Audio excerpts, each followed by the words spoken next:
Hello and welcome to the Open Source Exchange. I'm so glad you've joined us today. We have an exciting discussion lined up for you. My name is Kendra Morton. I am a Principal Product Marketing Manager at Revenera, and I will be the moderator for today's discussion. I'm going to beg forgiveness now. I do have a bit of a cold and a cough, so doing all kinds of things here to try to remedy that, but please bear with me.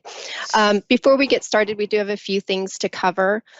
We really want to address your questions, and to do that, we're going to take your questions throughout today's event. We're not going to wait till the very end.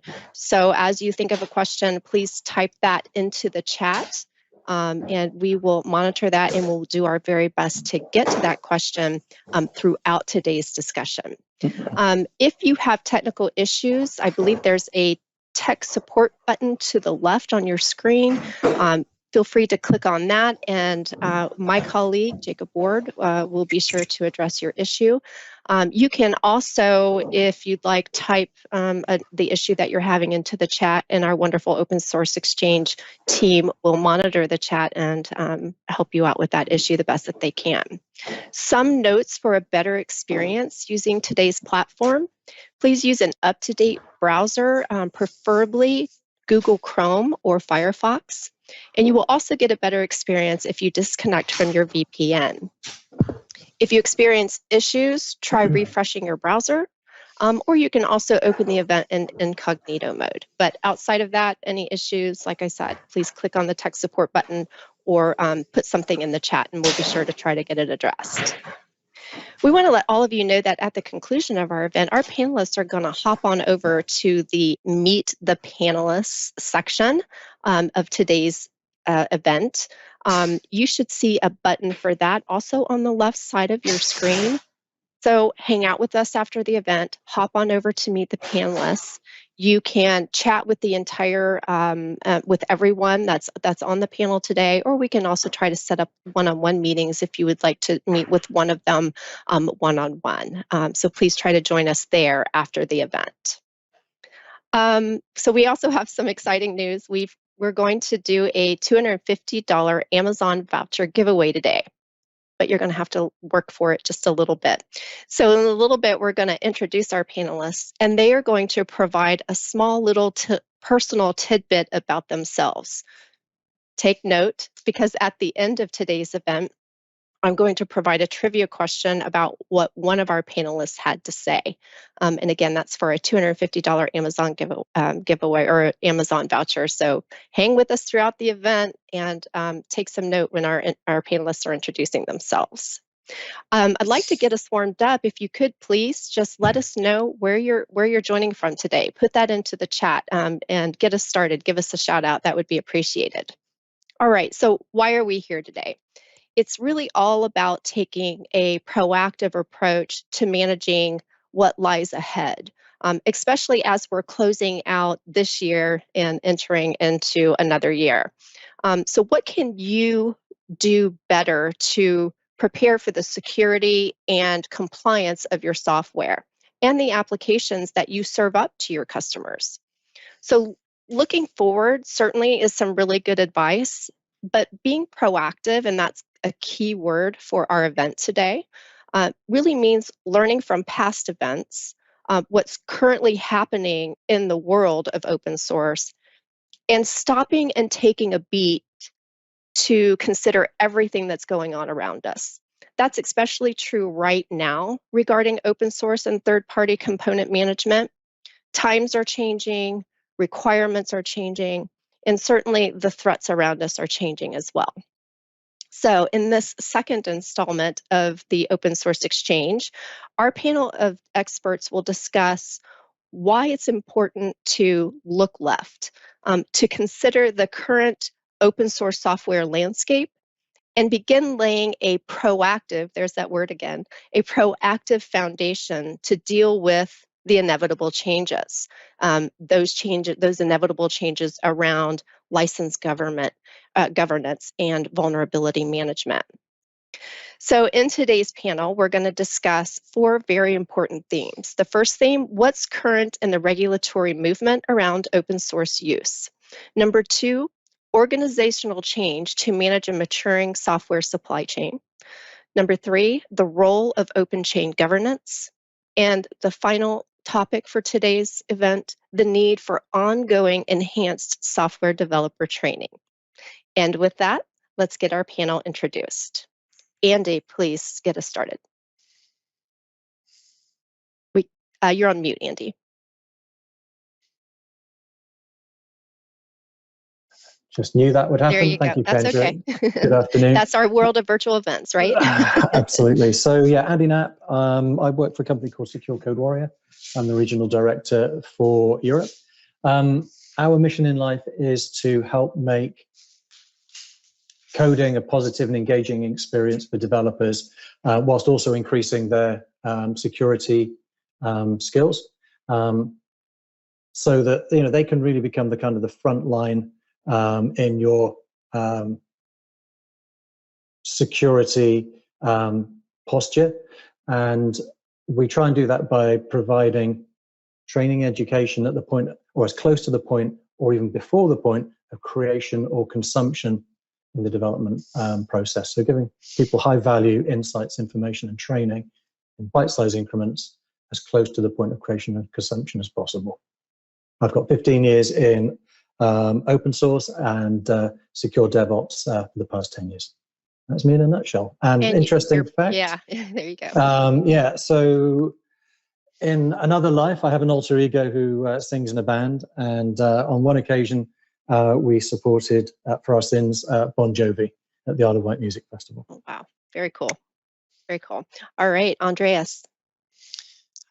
Hello, good morning. I'm Andreas Kotula, the founder and CEO of Bitsy. So we are very excited to analyze software systems, and we invented a very unique technology to visualize hotspots and problems in software architecture and software design.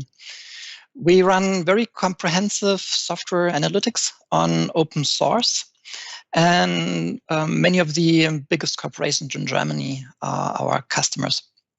We are part of Revenera since 2015, and we are also a member of the OpenChain and from Bitkom, which is in Germany the biggest computing association.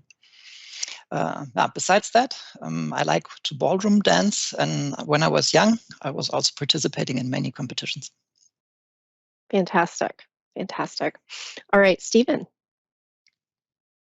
Good morning or afternoon, everyone. I'm Steve Pagan. I am with the GTC Law Group. I am an attorney. I do mostly software licensing, both from a commercial and an open source context. In addition to that, I specialize specifically regarding mergers and acquisitions and those particular items related to those things. So this is a topic very near and dear to my heart. And then just a fun fact for me, I in my spare time in my basement with my woodworking tools, I like to do wands related to a specific franchise that I won't mention for reasons. But I do that, and I donate those to kids in need, and that's a lot of fun for me. So, Steven, did you have another career at one point? Did I hear that too? I did. Back before I was an attorney, I was a programmer for microfluidics robotics. And I did a lot of vaccine research, which, I still get some phone calls from some of my colleagues on that. So in particular, given the current global context, it's been very rewarding for me. Absolutely. To be able to do that. Absolutely. Thank you for that. And Alex. Wow, tough one to follow there. All right. Thanks for everybody for joining us. I'm Alex Ryback. I am Director of Product Management for Revenera, focused on our software composition analysis products. Like Andy, I've been in the space for a little over 15 years. And I'm also on our internal cybersecurity committee. So we're working on improving processes overall to increase our application security, improve our response to external events, and just uplift the teams with both training and processes to make sure that we can release more secure products to our customers. So happy to be here and looking forward to the conversation. Fun fact on my end, so big fan of escape rooms, done over 100 all over the world, including several countries in Europe. So looking forward to doing more as they start opening up. We've got a team activity coming up, so you're the one to beat, Alex, I think. Yep. All right, Niraj. Hi, everyone. Good morning, good afternoon, good evening. I'm a product security engineer with Revenera, and I would say I'm a cybersecurity enthusiast. And I've been, in the cyber industry for around 11 years now, and working, on different aspects of cyber with respect to penetration testing, with respect to, governance and compliance, also with respect to, red teaming and operations, and working on different aspects of the product, also be it the open source, the commercial ones, third-party ones. So looking forward to have a good conversation with all of you. And a fun fact, or I'm not sure if that is actually an interesting point for everyone, but I play a lot of badminton. I have participated in a lot of tournaments also. So that's that's something I really like apart from what I do. Thank you.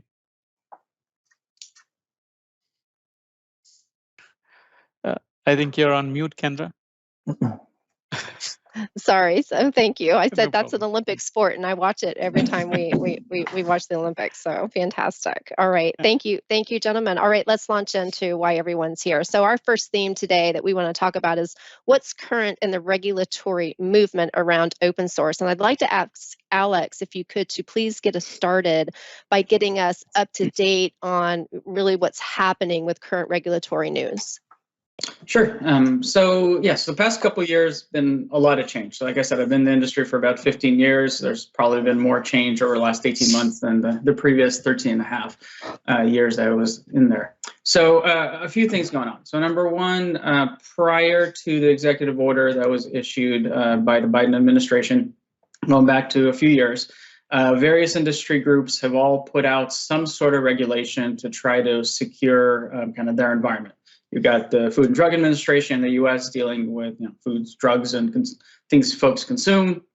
You've got PCI group that deals with financial processing. You've got various regulations in Europe. You've got various organizations like OpenChain, SPDX, and MITRE and NIST that are all kind of circulating around the same themes. And what they're trying to do is they are attempting to get greater visibility and a robust process around managing open source and third-party content to improve the overall posture from security perspective of applications in the industry. So if you look at all those regulations, they kind of circulate around four main themes. So the first thing that they all push for is to have knowledge of what is in your application. So maintain an up-to-date software bill of material. Make sure all of your open source is cataloged. Make sure you understand your third-party software dependencies. Make sure you understand what commercial software you may be using in your products, and make sure that you keep it up to date. Right, so complete, accurate, up to date. The second part is being able to identify known security vulnerabilities associated with those open source packages and components.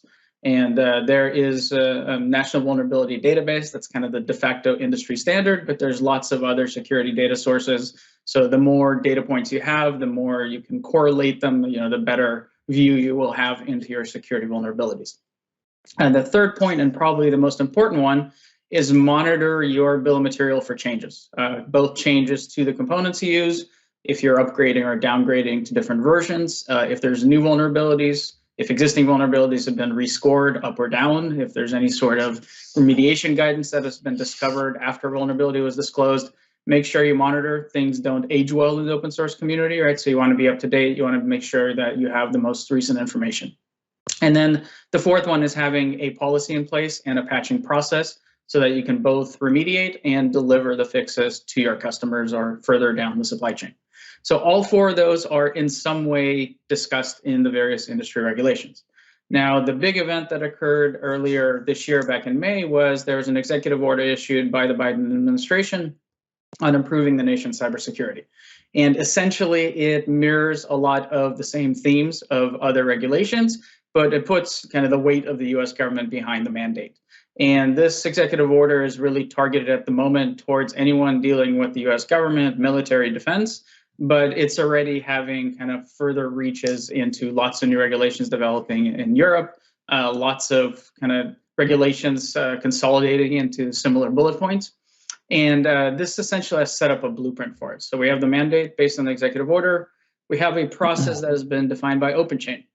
And we'll talk about this later in our session today, but OpenChain, think of it as a quality checklist on whatever program you choose to run to manage your open source and third-party dependencies. It does not necessarily stipulate what exactly you have to do, but it gives you checklist items to essentially gauge whether your program is adequate and making sure that you hit all the major points around education, accountability, process, and delivering compliance artifacts to your customers. And then there are also several industry formats that have been matured over time. There's SPDX that's been around for about 11 years.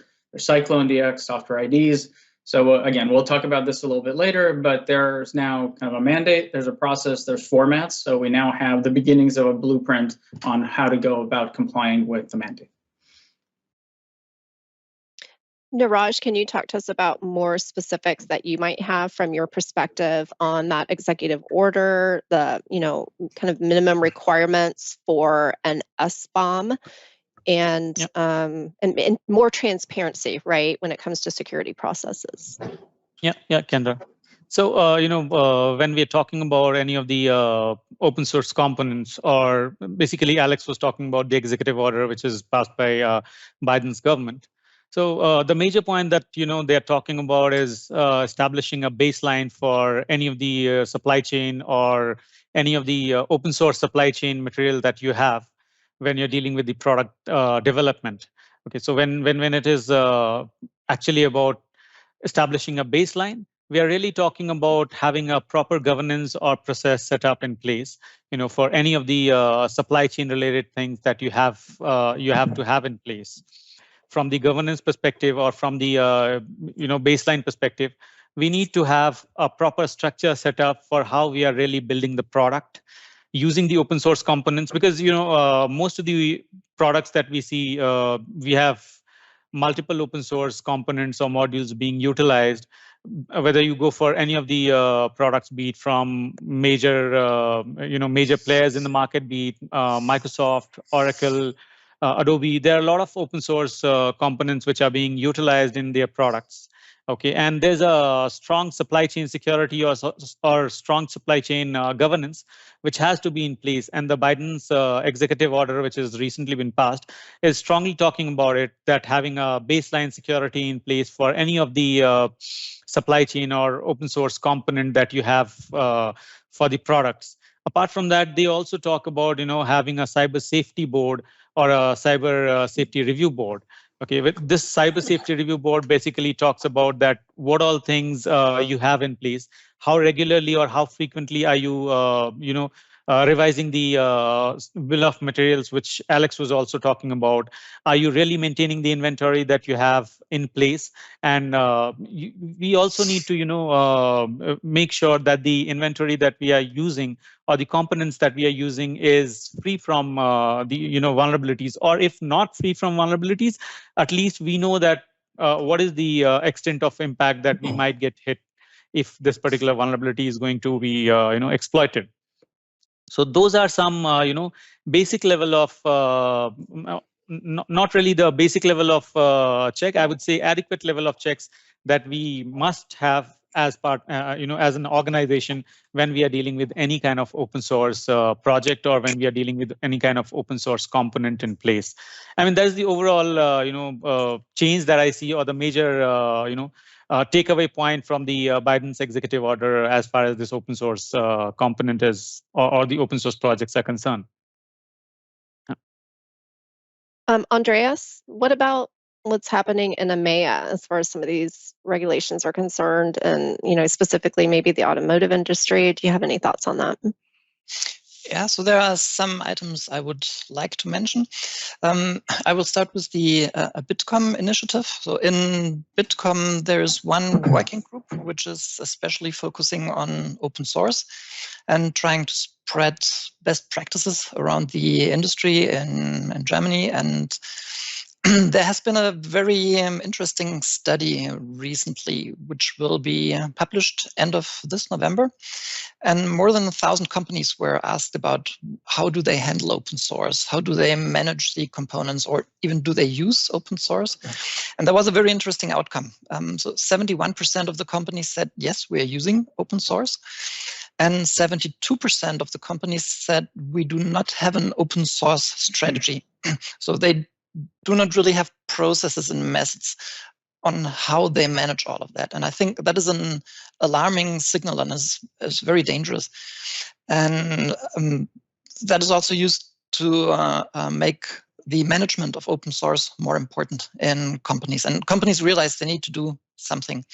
Especially in Germany, there are many lawsuits against companies that are not using open source in a correct way. There are many lawsuits, especially in the usage of GPL. So the corporations tend to be very careful.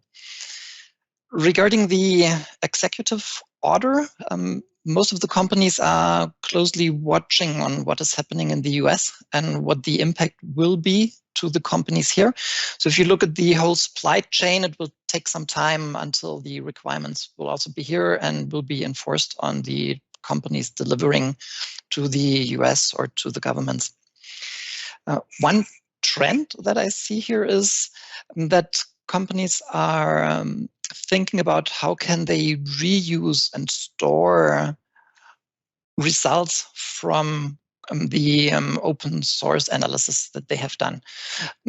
So far, the companies that have run audits, they do that again and again for even the same components because there is no good mechanism yet to reuse. And in the past couple of months or maybe a year, we have seen that more and more effort is put into the fact on how to store the data that you have gathered and how to reuse and how to quickly analyze and get up-to-date information on the components that you use. May that be if there are new security vulnerabilities or if there are any compliance issues out of that. Fantastic. Steven, can you maybe talk about, is having more visibility into the SBOM, is that concerning for some? I don't think it's necessarily concerning. I think we see an effort towards getting everyone on board with that particular effort. As Andreas was saying, we're seeing an increased uptick in organizations and trying to meet these particular executive orders or other standards. Particularly in the M&A context, it's not there yet, but we're getting there where it's going to be something that's not necessarily required. But if we're looking at companies purchasing other companies, it's definitely going to be a positive. If there's a policy in place and there's SBOMs and everything that are met and up to date, that's going to be a significant positive towards getting those things done. And I think as we move forward, those particular requirements and everything else are going to be more and more important. And, to Andreas's point, like as security becomes more and more important too, it's going to be a real legal, dev, and security effort, combined effort to move those things forward. All right, so let's move on to kind of a second question here. Talked a lot early about, what's going on, looking left, what's happening now, what's happening around us. So what's been the impact of world events on security management? Who can take that one? I can talk about it, Kendra. Thank you, Naresh. Before we move on to what really made this as a progress, I think we need to talk about how this whole thing really started. So I wanted to talk about one of the major events that happened with the OpenSSL. So this is majorly goes back to 2014 or 15, I think, when Heartbleed vulnerability really popped up. So from there, it really, most of the things really started up. So the Heartbleed vulnerability was with the OpenSSL, and that is again an open source, that's an open source project.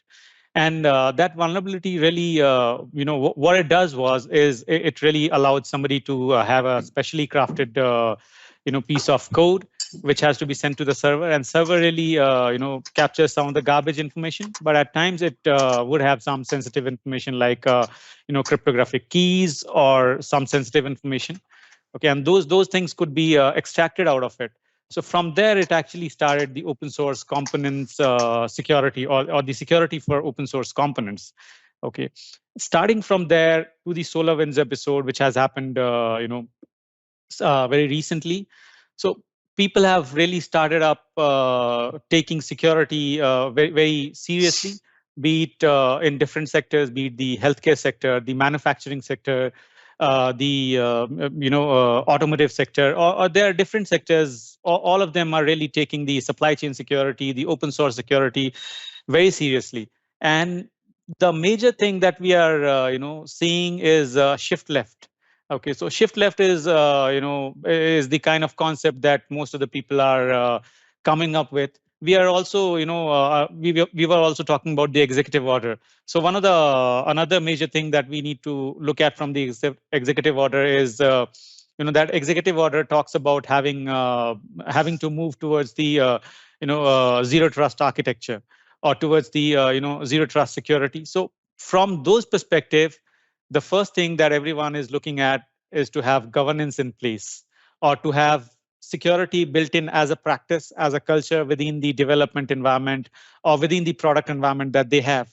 The developers who are using the open source components, the licenses are so complicated, though they are evolving, but they're still complicated. You cannot expect a developer to go ahead and read the licenses and understand that what it is all about before they go ahead and use that as part of their product. So it becomes really tough for them, and it becomes really challenging for them to use the different kind of licenses, be it GPL or any other license for that matter. So the time really goes in understanding the license rather than going ahead and developing something that they are hired for, or that they are working for. So what really has come up after these events is having governance or sort of structured process in place, which will take security, or which will take the whole compliance process of the open source projects or components, built within the development cycle, or built within the development of the product that everybody is looking at, delivering the value, delivering the security, delivering basically security as a value to the customers. And that is what the agile process also talks about. I mean, that is what I see from the perspective of what really has come up with these events, which has happened lately. Yeah, one thing I'd add to that is, so this is very process rich, right? You can't expect people to kind of ad hoc have a holistic approach to this. So you have to understand it's a bidirectional relationship, right? So it's on software suppliers to make sure that they do everything they can to release secure software. It's also on software buyers to make sure that they stay up to date. So the Heartbleed vulnerability that Neeraj was talking about, I mean, this is probably the best marketed vulnerability ever, had a nice logo, had a bunch of websites, got a lot of press. And today we still see vulnerable OpenSSL in the scans that we do. And it's been 7 years since the vulnerability was exploited. There's been patches available for many, many years. It's been well documented, easy to get, easy to apply, and we still see a ton of it out there. So there's a lot of this, don't break the build, don't touch anything, don't replace items. You can't have that mindset. You have to stay current, and you have to make sure that your components don't fall too far behind from latest releases. Okay, fantastic.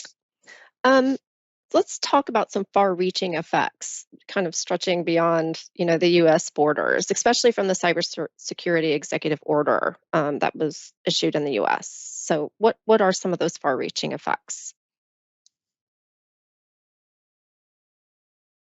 Maybe Andreas. Yeah, and I apologize that we are having some background noise. So I think we're muting some people. So please be sure to check and look if you're muted, and unmute yourself before speaking. Sorry, go ahead, Andreas. Sorry. Yeah, so we have quite some interesting experiences from the logistics industry. And actually, when we look at open source usage, most of the time these compliance audits are driven by a legal team, and they will be initiated by legal teams or by the development teams. However, what we have seen as soon as the results were available, there was always the security jumping on the results first and driving some immediate actions, while the legal teams would then discuss how to address compliance issues. The security teams would immediately look for remediation and see how any detected vulnerabilities can be resolved, and also evaluate how important it is. So I thought that was a very interesting thing that we saw in the industry. Absolutely. Andy, you're on mute. Sorry, that's us, Andy. Right. So I think one thing we've observed is, to Andreas's point about supply chain, is I think COVID and the rapid pivot to remote everything forced certain businesses to accelerate transformations that they already had underway. But it became increasingly mission critical to get these things deployed safely and securely. So if you look at, like, the retail, a client of ours, a tier 1 retailer, has had to massively accelerate their shift to what they call omnichannel, which is multiple routes to serve a client in businesses that have largely been very sort of heavily predicated on physical properties. And their commentary to that, if you look at their annual report, is that it's massively increased their threat surface a lot faster than they perhaps thought it would do. So, I think that speaks to the necessity for everything that's been described previously around having a strategy, policy, process, and controls, an up-to-date bill of materials that you monitor, making sure that your developers understand how to code securely. And there's a number of transformations that have to take place for that to happen. And it probably spills into the next subject somewhat, where you're having to bring together parts of the business that haven't necessarily collaborated particularly closely historically in terms of development, security, and maybe learning and development, because these transformations require a level of communication, training, and change support. So, I think from our perspective, that I think is a trajectory that we can only expect to see accelerate in the coming months and years. Okay, so we do have, real quick, let's jump to a question from the audience. So based on the greater than 70% use and lack of process policy around open source, how do you think the development of standards may help the governance of open source implementations? And what fundamental or foundational topics should be standardized? Who can take that one? That's a mouthful. I can just add one short sentence to that. So I think so far, when we look in the industry, in the past years, the bigger corporations have established their own processes tailored and very individual to themselves. And mid-sized companies or smaller companies, for them, it was just too expensive and too much effort to invest in that. And now when we have standards like the OpenChain standard, that will help all of these companies to get at least to a minimum standard throughout the industry. So I think that is very important to standardize because it will make following compliance much easier and much more efficient. Kendra, I have another. I have one more point here to talk about. So this takes me to the U.S. executive order again. So if we look at the U.S. executive order, they have popped up, or they have come up with a lot of requirements in place. However, they're not really talking about how to really achieve these requirements. Okay, and that is one of the major things. And if you look at the if you look at the executive order, basically they are talking about anything that we are selling to the federal government. And I believe anyone who is doing the business, who is developing the product, I think most of them would be selling something or the other to the federal government, or something is being utilized. So it's industry-wide. Somebody has to accept it, or they'll have to adapt to this. And if you're adapting to this industry-wide, there has to be standards which has to be either already existing and we need to adapt to it, or we need to build our own standards to achieve the requirements that we are talking about, maybe from the people, process, technology perspective, or maybe from the different dimensions or from the different risk perspective also. So that is something everybody should look at. Yeah, I think one other consideration is the open source ecosystems. So I think one place where the standard development can help is start kind of creating more trustworthy ecosystems, right? So typically you look at a project, in our practice, we see on average about 2,000 open source items per application. They're typically sourced from all over the place, right? You get a bunch from Apache, you get a bunch of stuff from GitHub, you're kind of going all over the world, including individual developers in another country who aren't affiliated with any sort of commercial entity. So I think these regulations will ultimately prop up certain ecosystems where they will be deemed trustworthy because they will be following an open chain like process or more rigid kind of release processes. And then as a consumer of it, you need to understand where you're sourcing it from and don't treat it with a single approach, right? You're going to treat Apache differently than a single developer in another place, right? So making sure that you're aware of your supply chain, where your components are being sourced from, and having the right safeguards per your risk tolerance. Mm-hmm. Very good. All right. You talked, I want to quickly get to this before we go to our next theme here, because I think it's important. And Alex, you brought it up, talking about that blueprint, right, that we have between, we've got OpenChain, which we're going to get to and talk in a little bit more depth later, but we've got OpenChain, we've got the executive order, and then we've got these SBOM formats. So let's talk about that a little bit, specifically, right, those SBOM formats. Yeah, I mean, there's definitely, 3 recognized. The good thing is there's quite a bit of tooling to transform from one to the other. So if your organization is already invested in supporting a particular format, then there's ways to move from one to the other. Microsoft recently kind of raised their hand and backed SPDX as the way that they're going to publish SBOMs. They've been doing it for years. Now they're kind of officially admitting that they've been doing it for years. You had Cisco raised their hand a while back and saying to comply with EU telco mandates, they will be publishing software bill of materials. So it'll be interesting to see, do others follow suit? Do others then raise their hand and say, we're all behind Cyclone DX? So there will certainly be I'm assuming, several camps. But again, the good news is that there are translators to go from one to the other. They all ultimately have similar data, although the structure is different. And they have some are better suited for folks that are really concerned about licensing. Others are more kind of top-down component vulnerability centric. So for the security folks that aren't as concerned about licenses or concerned about vulnerabilities, there's a bit of a, you pick the format that works best for you. So I think that's the thing to look out for is, is Oracle going to make a statement? Is IBM going to make a statement? Look at the large software manufacturers and see if there's critical mass towards one format or another. And as Alex just mentioned, the supply chain, I think that is also very important for the standardization, because what we have seen is that many companies, they introduced their own formats as long as they were working for themselves. So one company would have a Word document, the next one an Excel document, the third company was using an SPDX format.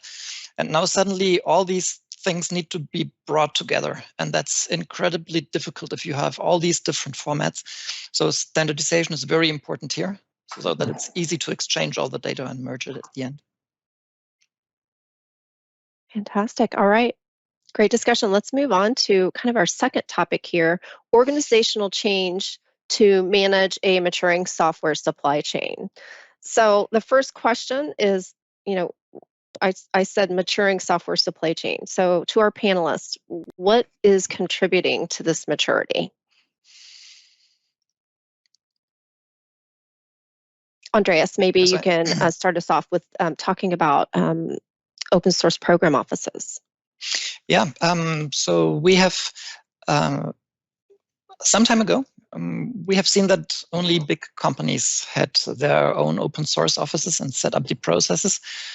And that's always quite some effort. So in the beginning, people thought to manage open source, it's very easy. We will give that task to a developer. But as soon as you dig into it, you see that's not possible. So you need to have an own organization to do that. So open source offices have been set up in bigger companies, but all the smaller and mid-sized companies did not have the power to set that up. What we have seen recently was the higher demand on being compliant, even in the supply chain, bigger companies enforcing their suppliers to also be compliant and deliver all these SBOMs. We see open source offices popping up everywhere, sometimes small, just one person who has to take care of that. And for those people, it's very important to get a blueprint that they can follow, that they know what do I need, which parties from the company need to participate. So you need a legal team, you need some kind of executive board, you need the development teams to contribute to the lists and also to rectify issues of that. And for that, a standard is very important. It helps to set that up quickly and efficiently. Okay, fantastic. Andy, what about processes and controls, especially when we're talking about developer training? Yeah, I think our experience is we're increasingly seeing businesses looking to close couple developer training, both in coding security, but also in securely, forgive me, but also in terms of making good decisions about the open source you're consuming relative to your policy or process.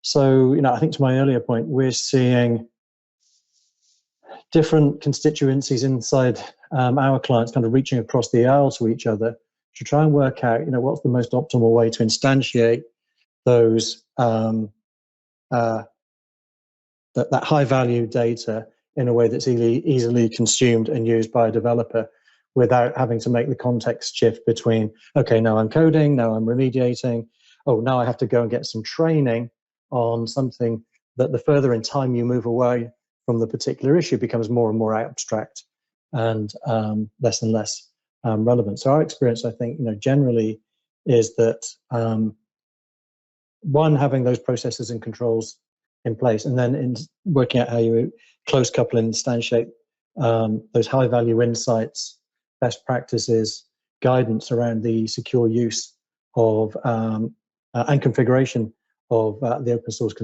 components that your developers are planning to use, as to in addition to those that you're already using, is something that I think we're seeing and will continue to become more and more important. So I think that close coupling of those process controls, data, and that kind of reach across the organizational divide from security to development, with some help maybe from learning and development to help drive change at scale, because change is hard, right?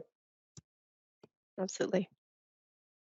And then just to echo that too, from a legal perspective, I don't know if I've got any patent attorneys on the call or not, but oftentimes the patent attorneys got dumped on with this kind of compliance, and they had no idea what to do. We've seen very good strides in the last 5-10 years in terms of getting dev on board with legal policies and making sure that licensing is in check there. But on top of that now, in particular, we're seeing like security needs to be part of this process, and these processes are changing and the policies are changing because we need to get security on board. In particular, just as an example, you'll see, 5 years ago, there would have been a decision that said something that along the lines of, okay, well, as long as we don't update the software, we can use it under this license and that'll be fine. Except now that we've got security involved, they need to update to protect against these vulnerabilities and everything else. So all of a sudden, something that could have been used against MIT license before is all of a sudden now a commercial license or a Faro GPL or GPL. And so there's new considerations that need to happen. And I think one of the things that will be important going forward is the very integrated involvement of the security people, because we can't get everything done. It's not just about the license, it's about the version now. And so that's one of the things we're seeing going forward, and is important as well. It's really interesting. I was talking to the CISO, forgive me, of a Fortune 500 company recently, and he made what I thought was an interesting point, and interested in what you guys think about it. He was saying, increasingly the value of our business is tied up in digital assets of all different kinds, data, products, you name it. And the value of those assets, and then the value of our business, is directly proportional to the measures, a lot of which we've talked about today, that we take to protect the value of those assets. So it's become more of a kind of a more overt asset value management strategy. And he made the point that the way businesses manage open source is a leading indicator of how they manage intellectual property generally, and their ability, their posture towards that bigger picture of managing the value of their digital assets. So just kind of throwing it out there, because I thought it was a really interesting and insightful piece of commentary from Fortune 500 CISO, and not in a sector that you would regard as highly leveraged, media or software. I mean, this was the CISO of a grocery company, fundamentally. Yeah, I think that's an excellent point. And one of the things that we often tell clients and everyone else is that you don't think you're a software company, but you are. Between apps on the App Store and your website, it's everywhere. Like you don't think you're a software company, but you are. Or if you're not. If you're really not, then you're probably behind. But I think I agree. It's definitely something that's becoming more and more mature as we see things in the M&A context and acquisitions. We're seeing a lot more of when companies are looking into purchasing another company, they want to know about all those things. And if you have no policy, if you have no background, that becomes a big burden on the seller at that point to try to come up with all that information. But if you have all those things up front, these are things that it becomes something we have to look at, and we look at it and everything's great. But more often than not, it's behind, and it's something that we need to look at, and they have to investigate. Instead of getting the transaction through, they're spending dozens and dozens of man hours, developers, everything else, getting that information. When using SPDX and OpenChain, if those were implemented, it would be a lot shorter of a process. Yeah, and we're seeing it. So in my role, I do a lot of pre-sales work. So even outside of M&A, where obviously during technical due diligence, this could be a big speed bump if you're not prepared. We're seeing this in pre-sales. We're seeing as part of the RFP or RFQ or just due diligence on, can we buy your product? There's questions around disclosures and processes and how do you secure a product. So this is even part of purchasing decisions, and at a product level before it even gets to a company level where it gets magnified. I think that's a fascinating point, because one of the things we've started to see relatively recently is clients looking at the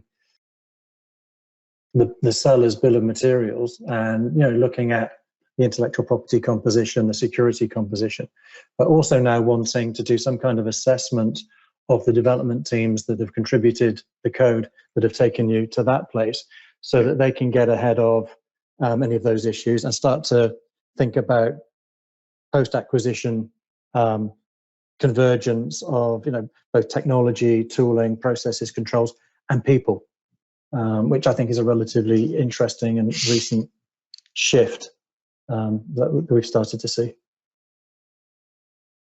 Okay, very good. So real quick, when we talk about the software supply chain, are we just talking about security, or does license compliance also come into play when we look at securing and managing the software supply chain? We had a very interesting incident recently when there was a German company, and in their supply chain they had some Chinese suppliers, and it was the first time that the German company rejected software from an electronic component because there was no useful SBOM accompanying the product. And then suddenly the Chinese company realized how important it is to compose that. And then in a rush, that was brought together, because suddenly there may be times when you cannot even sell your product anymore when you're not composing the SBOM carefully.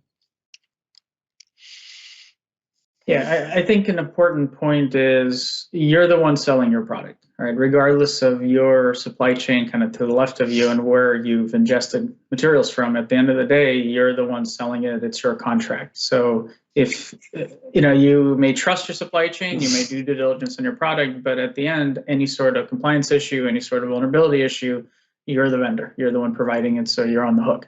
Doesn't matter if you're the one to put it in or one of your suppliers put it in, it's in your product, it's your responsibility. So both of them are definitely important. Okay, so I really do want to get to another question from a member of our audience. I think it goes back a little bit. We apologize about that. There's a bit of a delay, but so here's the question. Niraj, I believe this is for you. If you use and produce open source and try to get ISO 9001 or ISO 14001 and similar quality certification, is there anything you must be careful about or to consider? And thank you for your question. If we are talking about any of the quality management kind of compliance certification, which is 9001, okay, I would say, if you look at the major vendors, say, for example, I'm talking about Microsoft, right? They're also talking about having compliance processes in place, or they're also compliant. They're OpenChain 2.0 conformant.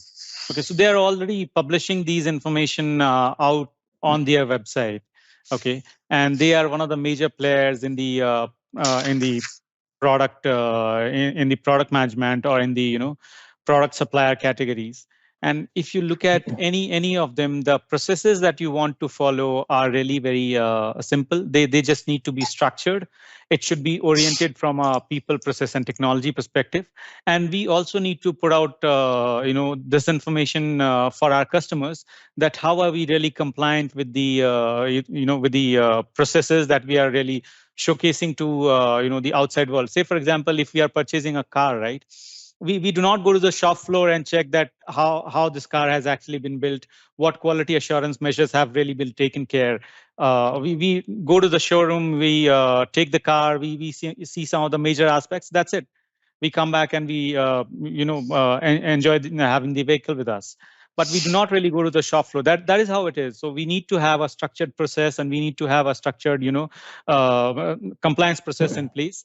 And that needs to be echoed back to the customer, which can be taken away with assurance. So that is how I look at it from my perspective.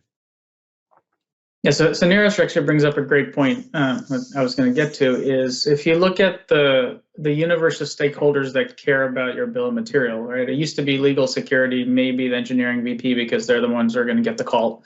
Now you've got export control teams, you've got safety teams. If you're building any product that can harm anybody, anyone dealing with any sort of compliance can't be blind to open source, right? That it's an exposure, it's a blind spot. So I would say the thing to watch out for, to be careful about, is making sure that all of your processes are holistic, right? If you look in the world of software management, dating back to the beginning, there's always been a process for software you buy. There's procurement involved, there's a vetting process, you've got the vendor. Open source isn't consumed the same way, right? It's consumed by individual developers who are usually free to go grab things from wherever they find it.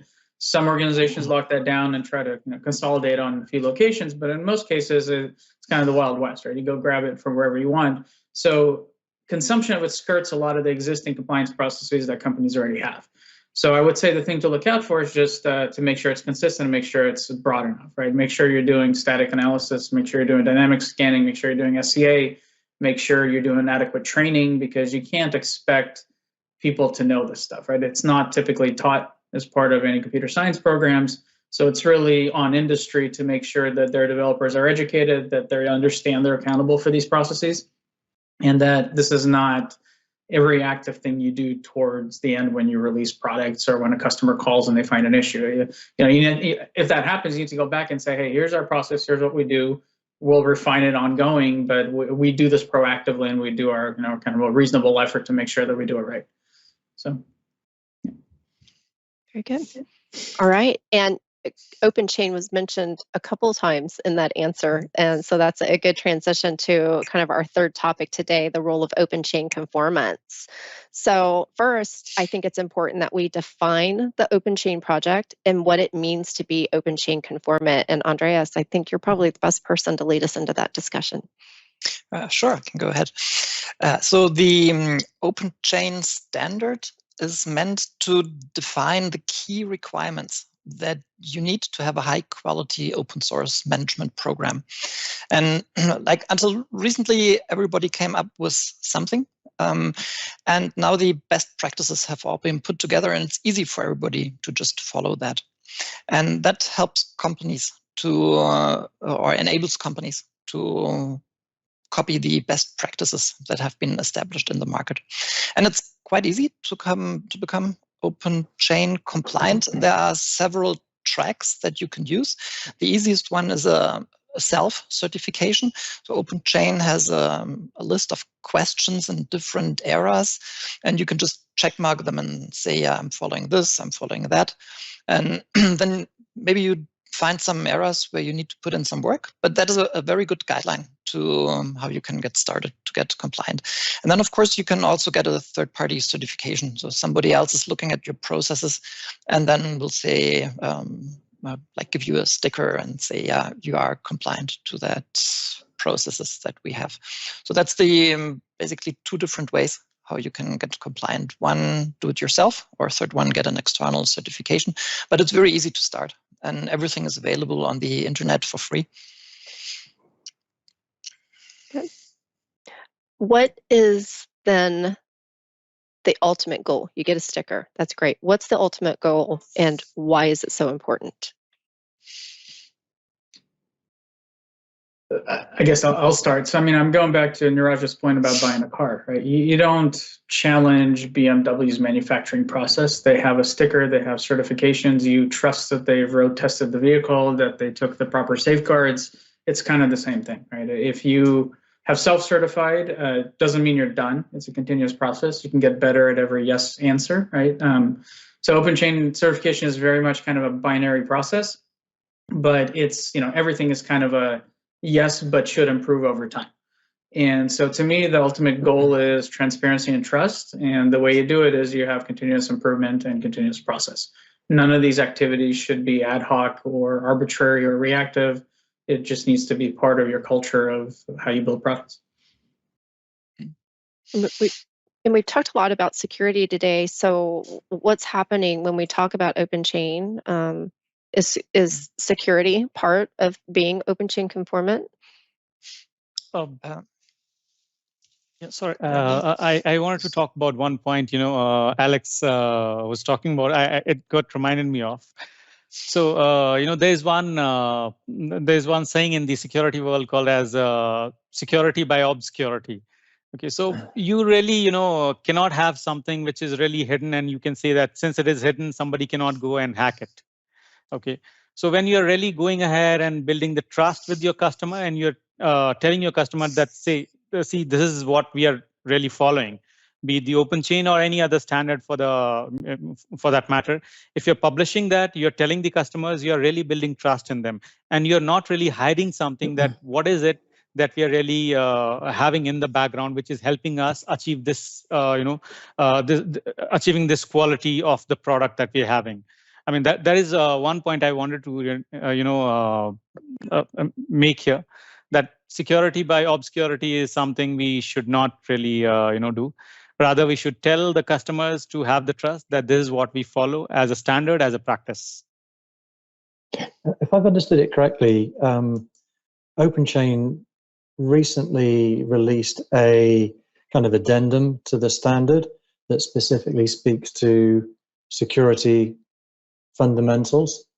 It strikes me that we certify and test code to certain standards, but one thing we don't do currently, or in a fairly fragmentary way, is to ensure developer competency around the around secure coding, just to put it simply. And I have a feeling, and I'm interested in your thoughts, that as we move forward in time, we will start to see some of these more abstract notions around developer competency becoming more quantitative and binary.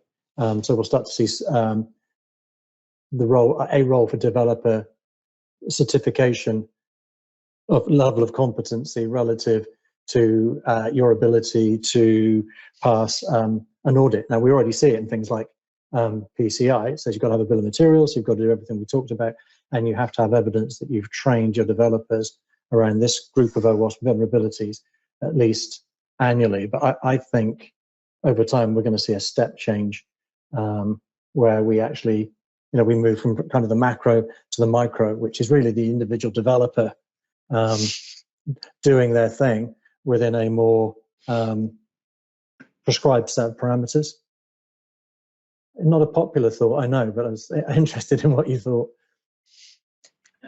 I think it's critical because folks like Neeraj are greatly outnumbered, right? I mean, it's typically hundreds of developers to maybe, if you're lucky, a security expert. So the security folks may help set best practices and processes and guidelines and tool selection and all that, but they can't be the operators. There's just not enough of them. So there has to be kind of a knowledge shift from the security team to the folks that are writing the code to hopefully avoid problems to begin with, right? Kind of to your point, Andy, the micro-learning and all the stuff that at the point of ingestion of a problem, learn what you did wrong and learn from that. But yeah, the up-leveling skills has to happen because there's just not enough Neerajs in the world, unfortunately, to catch all these problems later on. Mm-hmm. Alex, we were also talking about, just before this topic, we were talking about the developers training, right?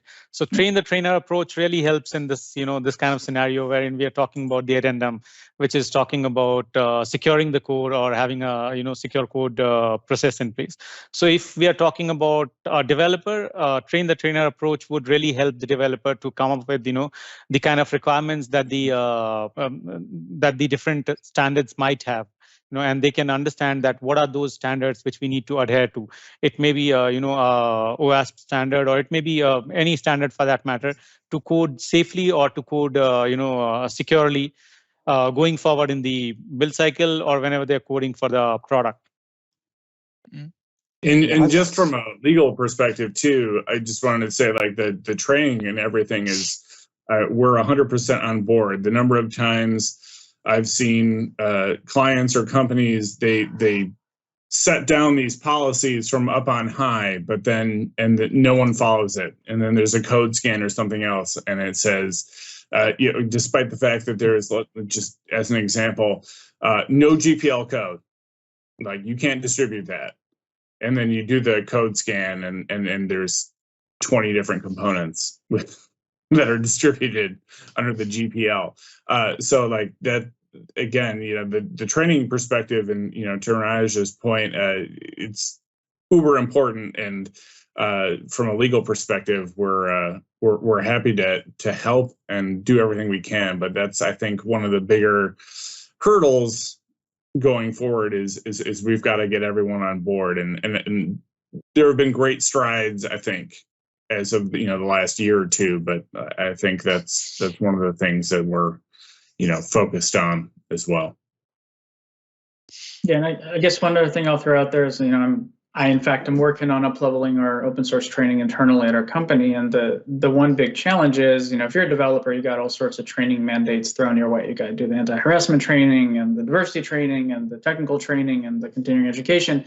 So I think along with the training that's critical is really explaining why it's important, right? How every single person who writes code is ultimately responsible for security. It's not the security person, it's not your CISO, it's everybody from your CEO all the way down to every intern, because anyone who touches the product could potentially be the one to put the exploitation vector in, right? So setting the context of why it's important, how it's relevant to your job, how it's good for your career to be, not maybe an expert, but at least be aware in these topics, because any large company you go to, that's a requirement right there. That's going to be part of your interview is, are you aware of security practices?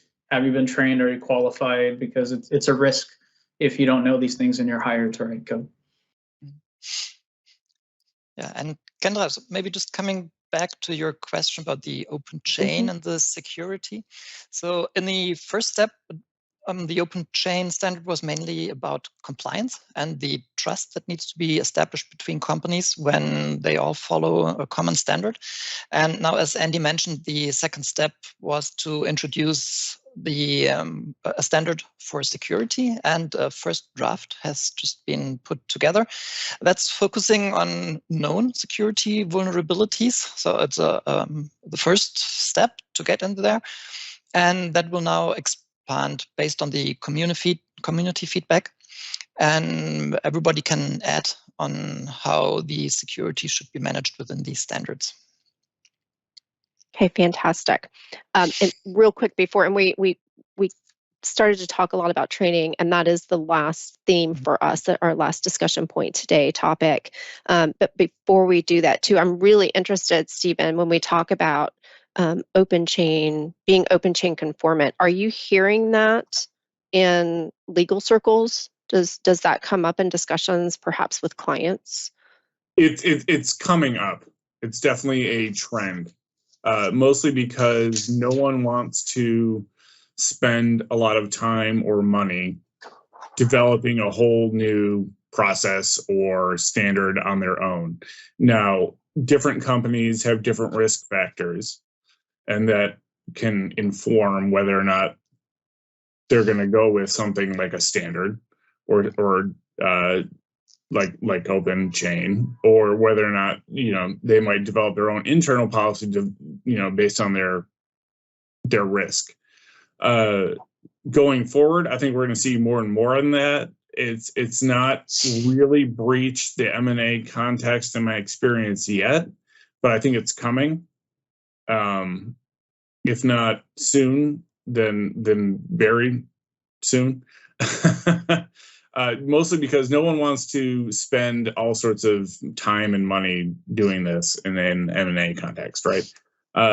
It's already expensive enough. The legal bills are high enough.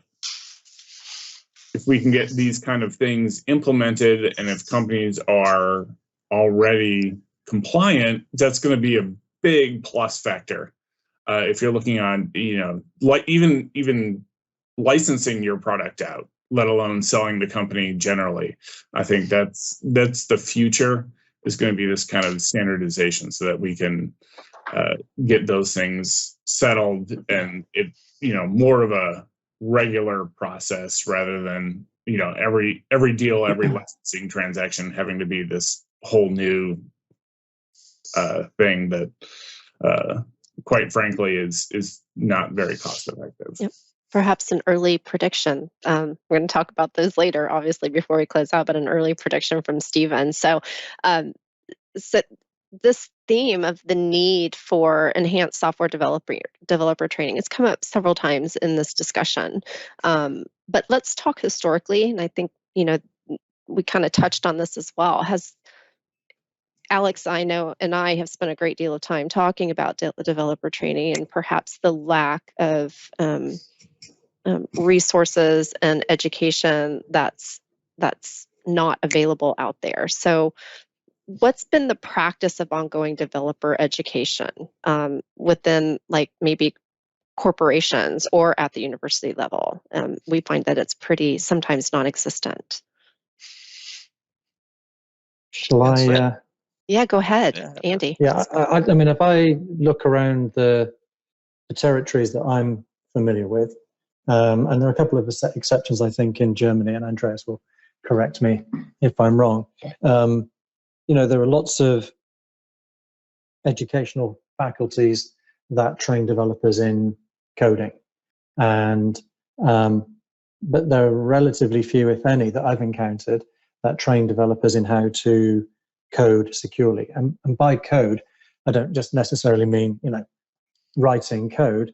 It's as much about assembling components. You integrate and add value to them, and you may call a relatively small subset of the functions available within the components that you're using. What I think our experience has been is that training for developers generally, and for security specifically, is somewhat challenged by the scale of the undertaking. So if you're, I don't know, Siemens, for example, with something like 30,000 developers, the scale of the task at hand, it can be quite challenging. But what we do know from working with some tier 1 banks and other clients is that an effective program that is properly integrated horizontally as well as functionally, in as much as it has strategic intent and executive sponsorship within development, legal, security, learning in development as, if you like, an enabler for change, can make a material difference to the volume of vulnerabilities that you're subject to. So, and we've seen decreases of sort of 70-80% decrease in vulnerability density, with an attendant reduction and saving in volume of failed builds, the amount of time you spend doing triage remediation, pre-release and post production. So I think there's a strong business case for doing it, but it has historically been challenged by that training was kind of a destination-based concept. You go to a classroom, virtual or physical, to be trained in something. And we all know that the rate of retention, your ability to recall things, decays fairly rapidly in those environments. So I think the challenge is, how do we maintain a level of concurrency and provide training in iterative and easy-to-use chunks in as near real time as possible? So I think the notion of train the trainer is a great one. Training people in the security fundamentals so that they can be a flag bearer for secure coding, secure consumption and use in the business is a valid and vital thing to do. But I think we have to consider things like how people learn, the level to which we need to go for different developer cohorts, the mode of learning. Are we training people to be able to identify and then effectively remediate? Are we doing kind of more challenge-based, hands-on, kind of hacking style training? And venue, is it something that's best done in a virtual classroom environment that's made as appealing as possible? Is it something that's done better iteratively, as close to or before the point of creation or consumption? And I think the reality is, and the challenge is, it varies by developer cohort. So I think that's kind of the challenges I see relative to kind of how we've done it before, and perhaps the trajectory we need to be on moving forward. Mm. And I think here in Germany, we have very similar experiences to what Andy just explained.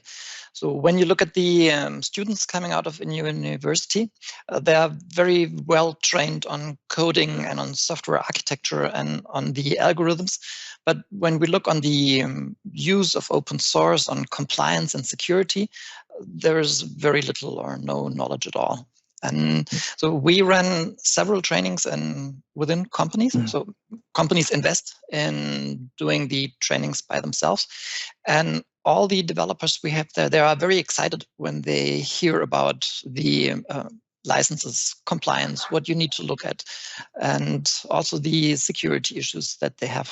So I think it's very important to do that. And so if we look at the OpenChain, there are also many training materials and handbooks that are available that can just be downloaded. And they are a good starting point for all kind of trainings in that era. Yeah, I think because I don't think we can kid ourselves. I'm sure you guys see it more than I do. That if you look at the commonest vulnerabilities, we see things like cross-site scripting, SQL injection. It's been around for 25 years. So if we're still producing developers that consistently make the same mistakes, then that tells us that we've got a fundamental problem. And I think to the to the point that was made earlier about software and bill of materials, I think a bill of materials supported by a skills assessment of your developers to understand their strengths and weaknesses relative to that bill of materials or that most commonly recurring class of vulnerabilities. In the same way as doing a baseline bill of materials, I think is a worthwhile and valid exercise for most businesses because it will provide insights that will inform everything else, not just their training program, but also provide insights that are meaningful to their strategy, policy, and process relative to the use of open source.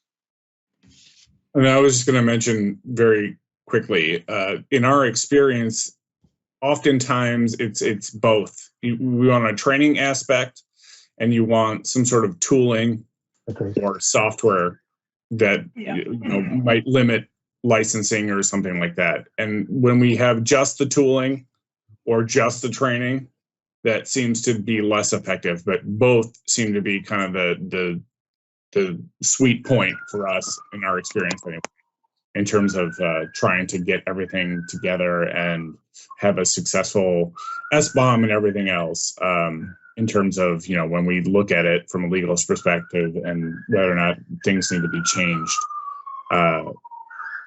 Typically, those developers who have received both an effective training and are, constrained, I guess, in some point or at some level with tooling is I think, like I said, in our experience, the best approach, or at least that's what we're seeing so far. So and I think we started to get there, right, when we talked about people and tooling and processes, but how do organizations really get started on creating a robust training program, and who should be involved? So I think to my earlier point, the programs that we see have the greatest success, almost, if you like, regardless of the general level of kind of AppSec maturity in a business. I think to Steven's point are those businesses that are looking at policy, process, tools and methods and education, and go through a process of working out kind of what are the golden touches, what are the golden touch points in the process. So, and I think there are engaging and unobtrusive and entertaining ways in which you can engage significant developer cohorts. And you don't want to start with your best and brightest. You want to start with the average, because that's where you're going to make the most difference. To provide them with an environment that is entertaining in the form of a tournament or something of that kind, a secure coding tournament, which is something, in full disclosure, we provide to our customers. But off the back of that, you'll gain a huge number of and highly valuable insights into not just developers' ability to identify potential vulnerabilities in the code they've written or remediating, but they're also their ability to effectively remediate. And all our research shows that there's quite a significant gap between developers' perception of their ability to do those things and the reality of it. So that'll provide insights that will help you create a roadmap for your downstream strategy, policy, process, touch points, if you like. And then from there, you can move to more, if you like, formal assessments. And some of those assessments can be to a specific standard that governs the environment you're in. It could be MISRA for automotive, it could be PCI for payments, and the like.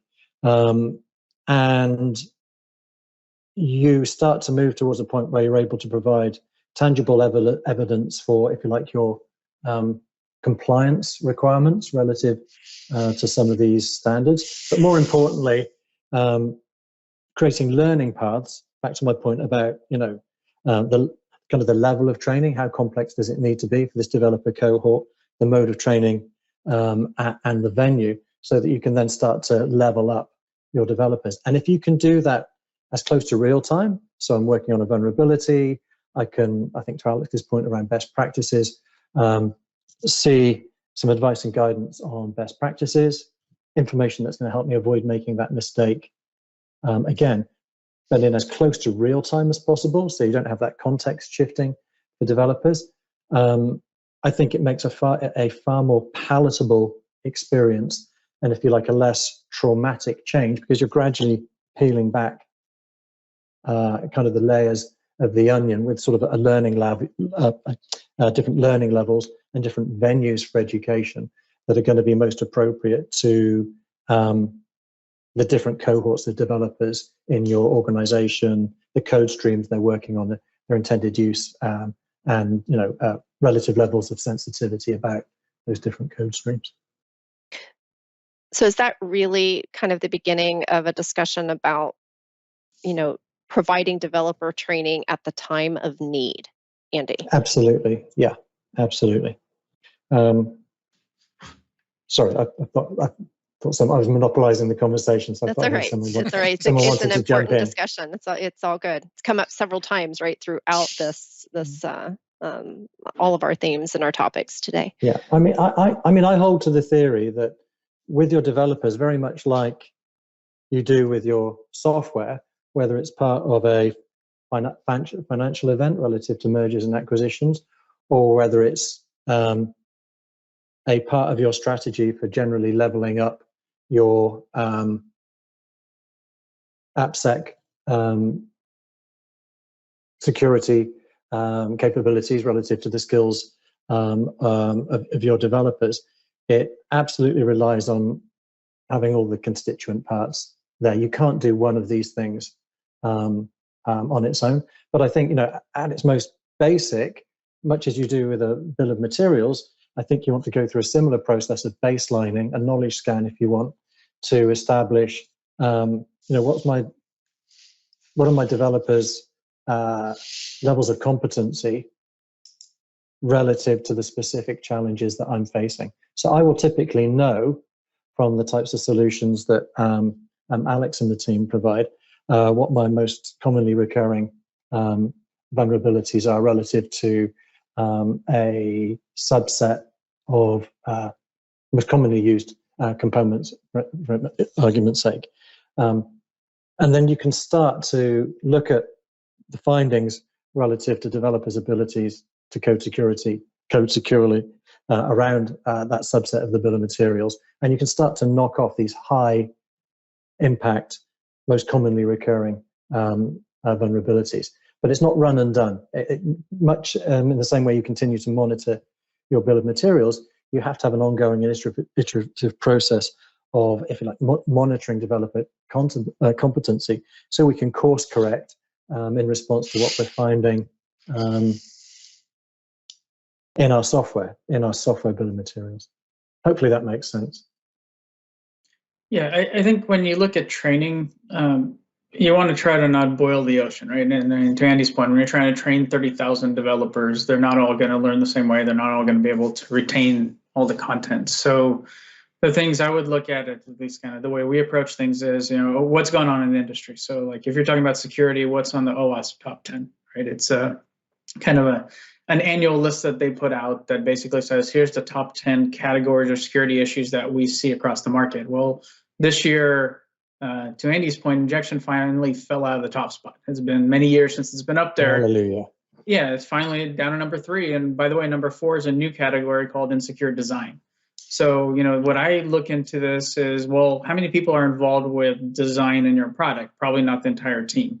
So maybe start by targeting the architects, target your lead developers, target the people that kind of put everything in place, and then others follow suit. That's probably a more manageable approach.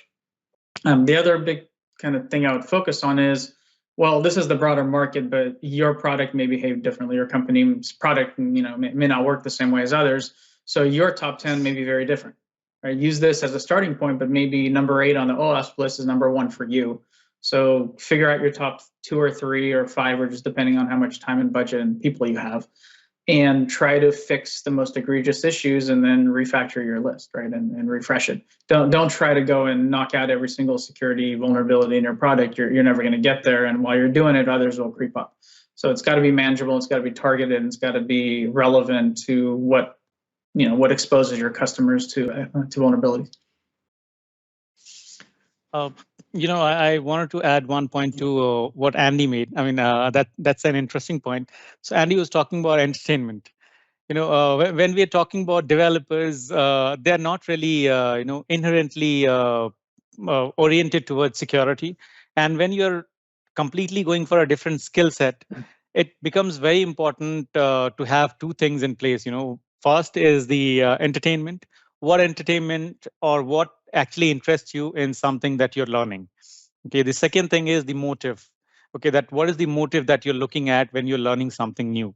Okay, and say, for example, if you're implementing security within the code, or you're trying to learn security for the code, it becomes really interesting to see that what is in it for me.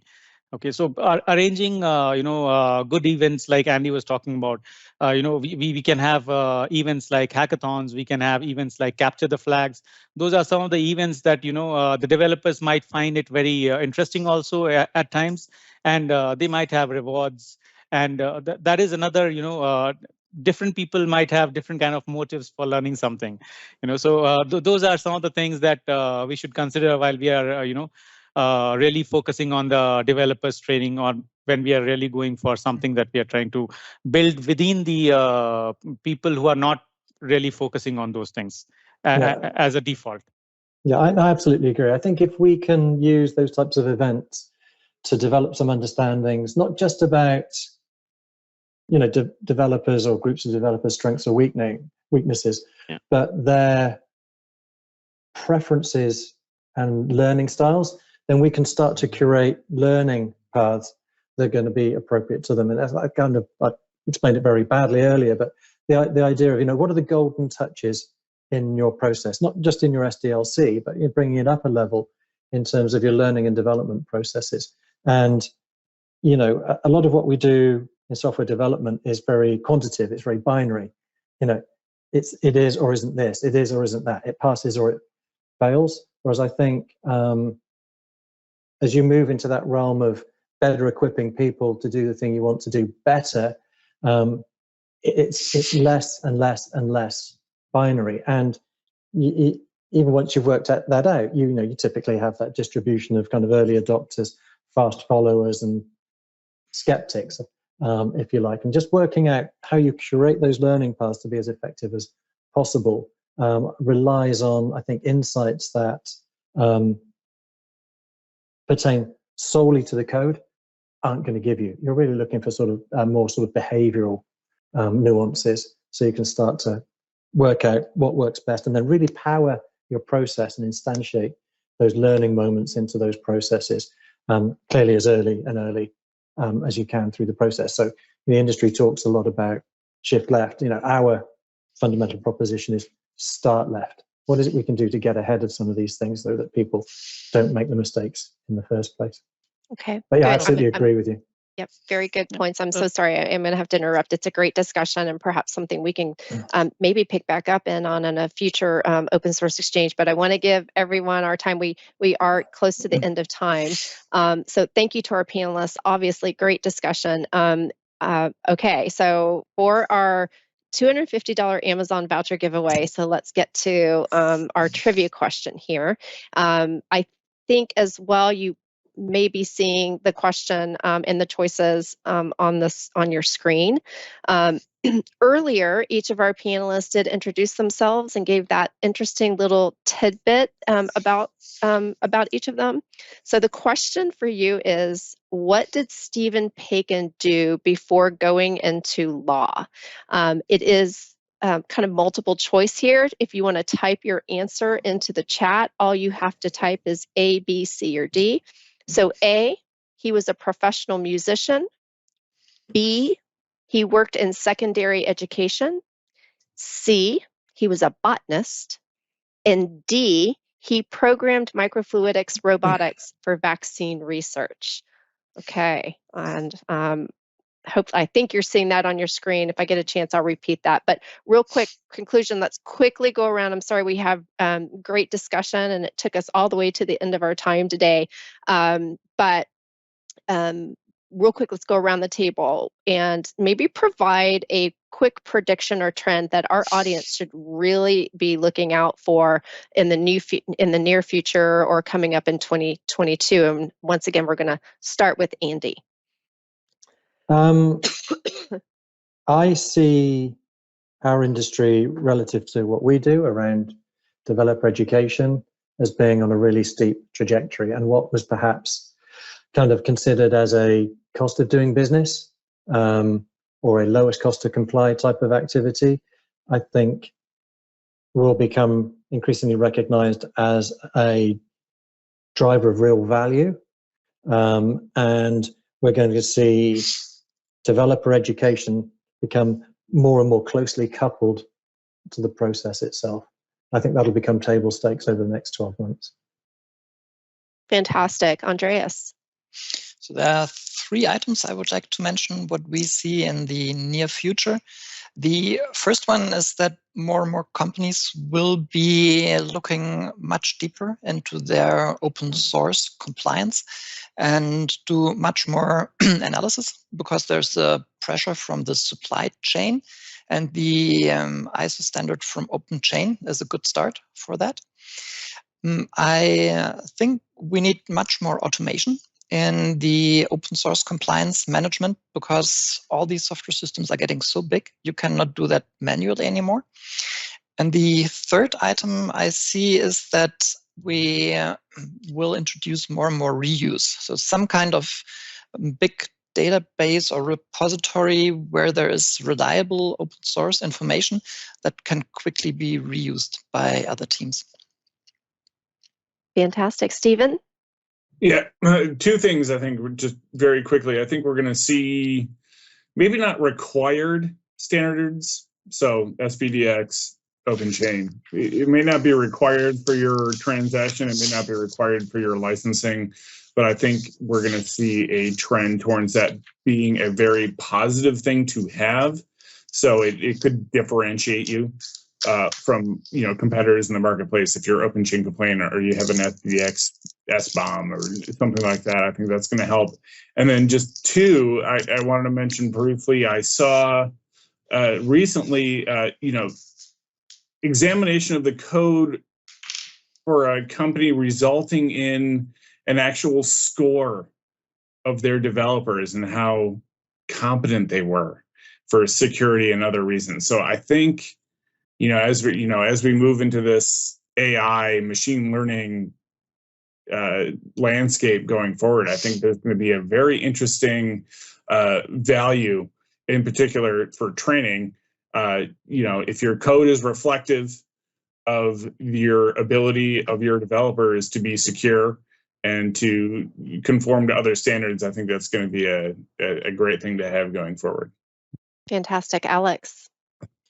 Yeah, I would say, if you haven't gotten the call yet, or if you haven't had somebody challenge you on how you're doing things, I would expect that. So I would, kind of the 5 things I always preach: educate your teams, make sure you have continuous running tools, SaaS, DAST, SCA, start producing SBOMs, right? It doesn't have to be a very complicated process. Just, start simple, just push button, and then make them better over time.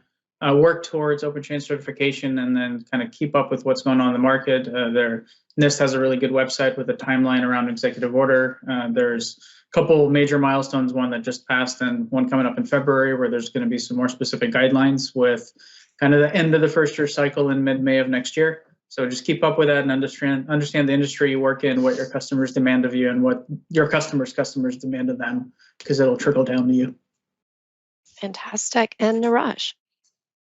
Yeah, So there are two things that I wanted to, talk about if we, when we are saying trending. I think secure by design concept is something everybody would be, talking about more going forward, because we are talking about security as a culture. We are talking about, building security, involvement of security into everything, right? Being any standard that you pick up, security is coming up everywhere. So getting the prompt ideas or the strategy that really talks about having prompt highlights of the security built in with the process is something people are going to talk about, or that is going to trend going forward. Another thing, apart from secure by design, what I see is more standardization towards licensing is something I'm seeing that might trend, because there are less reasonable there are reasonably very less number of standards or licenses which are well understood by the developers. Like you have GPL, you have BSD, you have MIT. These are reasonably well understood by the developers, but there are more complex ones. Okay, so we see that there are more standardizations which might come up, going forward. All right, fantastic. I know we've run over time, but great discussion. Thank you, panelists. Well done. To those of you that are still with us, please hop over to Meet the Panelists room. Our panelists will do that now. And for our giveaway, the winner will be notified via email with the email that they signed up for the event with within 24 hours after the event. Thank you to everyone. We wish everyone out there a happy and good conclusion to the year 2021 and much success in 2022, and look for us at future open source exchange events. Thank you and have a fantastic day or evening.